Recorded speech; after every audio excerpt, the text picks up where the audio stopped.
So you should constantly be reassessing your goals as you go and readjusting things. If you've hit the benchmark, then set a new goal to make sure you are challenging yourself. More often than not, I think things are going to be quicker than they actually are. I'm like, yeah, I'll totally smash that out in 2 days. And then I'm like, 2 days later, I'm like, oh, I've done like 2 bars. I was clearly, I underestimated how long this will take. Not everything has to be a challenge all the time. Sometimes you can just play something because you just love it and it's not pushing your skill set forward, and that's all right.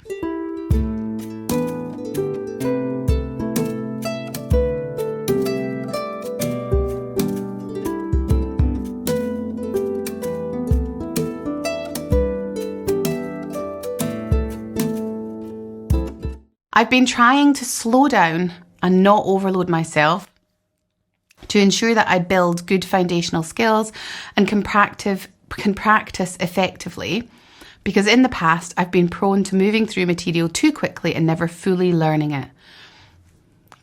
But now I'm finding that I am maybe not planning enough material for me to get through. I'm hitting benchmarks far earlier than I had planned. I'm okay with boredom in practice. I like the way you talk about boredom in the post-beginner course. Well, I don't remember talking about boredom in the post-beginner course, but that's great. But how do you find the sweet spot? How do you define the sweet spot? What should you be looking for to know if you're balancing mastery with challenging yourself? That is such a good question. You're talking about actually a learning theory here and getting into flow state.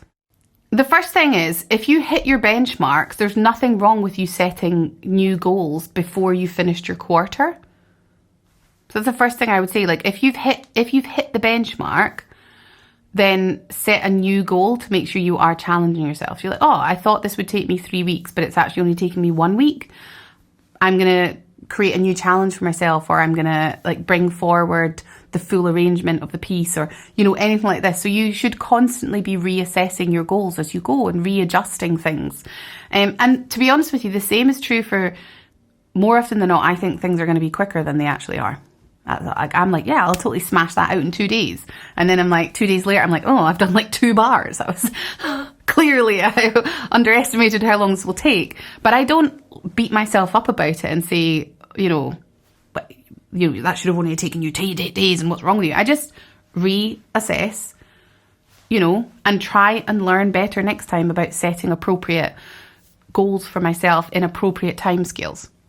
So at the moment, you're on a nice upward trajectory with your learning, which is wonderful, and you're meeting benchmarks quickly. So in the quarter that you've worked on now, just address your goals and give yourself something, bring the goalpost forward a little bit. But when you're planning next time, be a bit more ambitious with what you've got going on and say to yourself, okay, well, learning this new piece of repertoire, I thought it would take me the full quarter, but I'm going to give myself 6 weeks instead and see how I get on with that. So you've got to know yourself, and if you have to readjust and move a benchmark further away, that you're not going to feel negative about that. But you said, how do you define the sweet spot? What should you be looking for? And how are you balancing mastery with challenging yourself? What I would say about that is, try not to segment your repertoire or your technique too much when you're thinking about balancing mastery, or you're thinking about balancing challenge. Because if all of your pieces and all of your repertoire is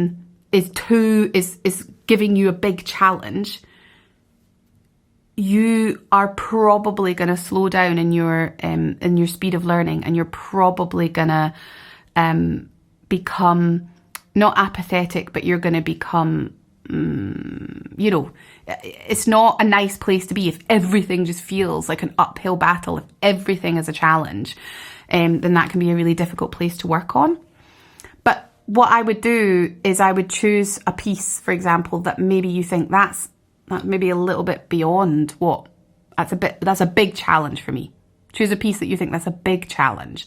And then choose a piece that you're like, there's a few skills I have to learn for that one, but I think with a little push I can do it. And choose something that's at your level. So if you're working on 3 pieces, you're working on a big challenge piece, you're working on a medium challenge piece, and you're working on something that is around about your level.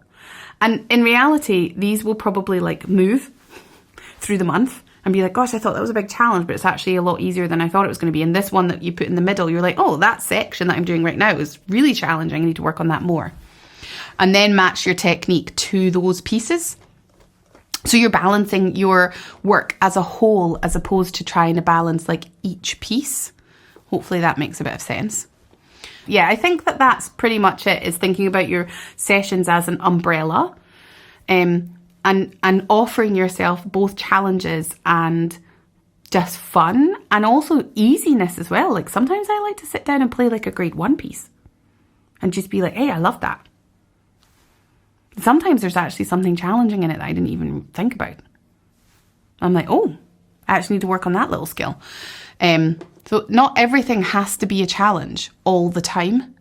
Sometimes you can just play something because you just love it and it's not pushing your skill set forward, and that's all right.